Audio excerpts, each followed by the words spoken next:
man, like where are we at? How you viewing the market? Hex, PulseChain, now that everything's out, for good like 3 months now, right? Like things have been up for like a solid quarter. Where's your head out, buddy? Hey, that's a great question. It's man, it's been 3 months, and when PulseChain launched, it was one of those like surreal moments of like, oh my gosh, glory has finally came. We finally get to cash out on that 10,000x.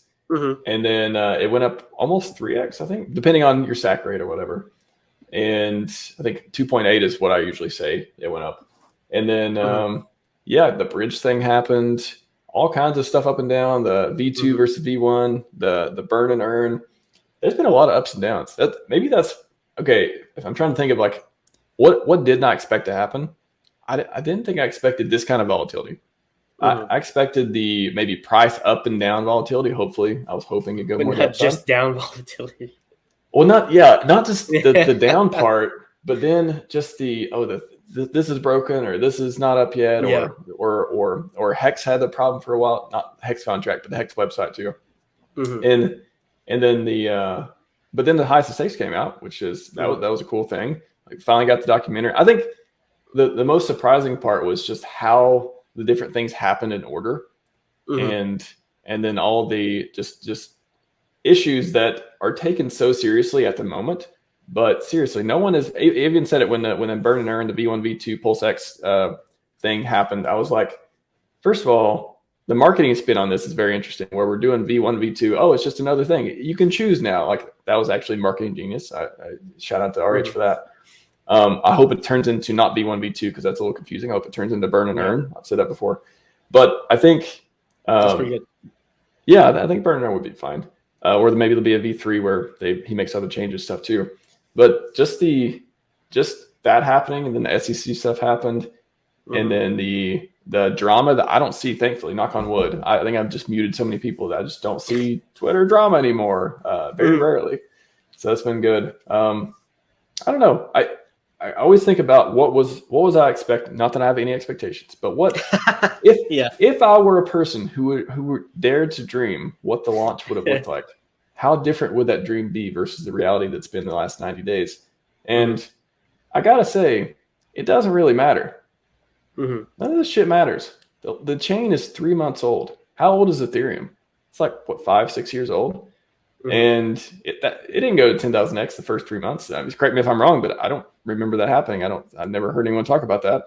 So all the stuff that I don't know, either feels like it matters or is these, you can say whatever nice word you want to say, but I mean, bugs happened, things didn't launch great, whether that was intended or not, whether it's 5D chess, none of that shit matters.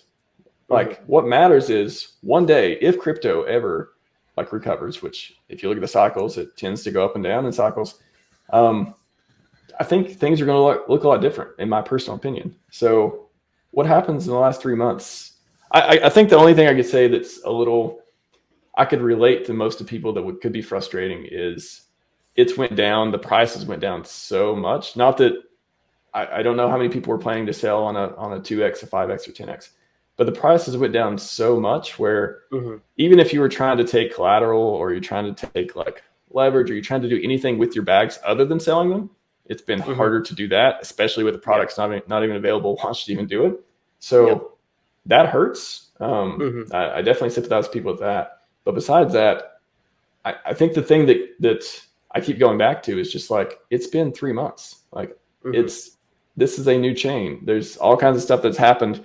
And I love the way that I think Buck from Fiat said the other day, it's like, if this doesn't end Hex, if the SEC stuff or whatever, if this doesn't kill the community, this doesn't make everything go down, I don't know what will. Like this is pretty much as bad as it can get. It can pretty much, And like I've had a lot of people ask me, like, what do I think? And I try not to like spin or like cope too much. I try to like give like a pretty straightforward answer and not just like, I only have positive opinions. Like things are tough. And there's definitely not ideal. Like if you had to, if you asked me, like, do you think this is a good situation? It's like, obviously not. But the big silver lining amongst all of this is that like it can be a big stress test that if we are able to come out of it strong, then there's really not that much else that can hold us back anymore. Like there's just so much weight pushing us down. It's like, how much more can you add on until eventually it pops up in the other direction? Now, the question is, when we have our first pop, is that lasting, or is that like an exit liquidity pump where people who've been wanting to get out now actually have the liquidity to get out, and then we kind of like retrace again? Like how many cycles of medium volatility are we going to have to get before we can get that larger upswing of volatility? And that's something I don't have the answer to. But if we're able to get out of all this stuff, like you said, we're going to definitely be a lot stronger. And the one thing I've definitely learned about crypto, being in it for a couple of years now, it's like things change like that, dude.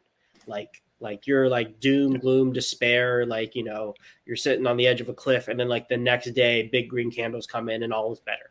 And like we saw that back when Hex was like 1.7 cents at that previous local bottom before the big PulseChain run up, where it went from like 1.7 to like 13 cents, something like that. Like it was like doom and gloom and everything was really tough. And then all of a sudden, like, you know, the whole community was invigorated again.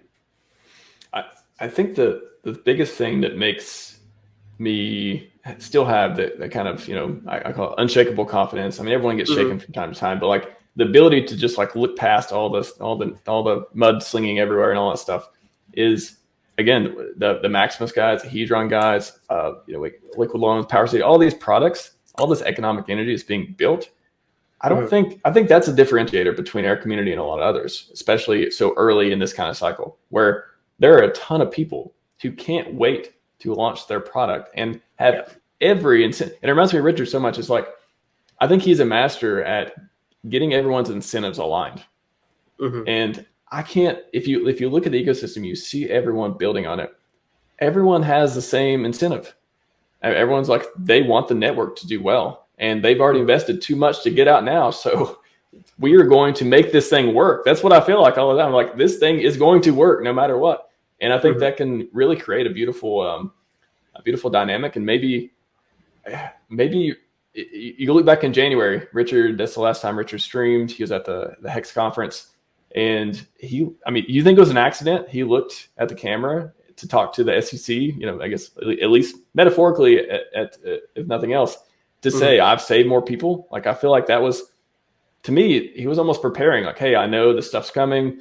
I mean, maybe he didn't know exactly what was going to happen, but he knew that, like, he was willing and able to fight this kind of fight. That's the way I like to think about it. What was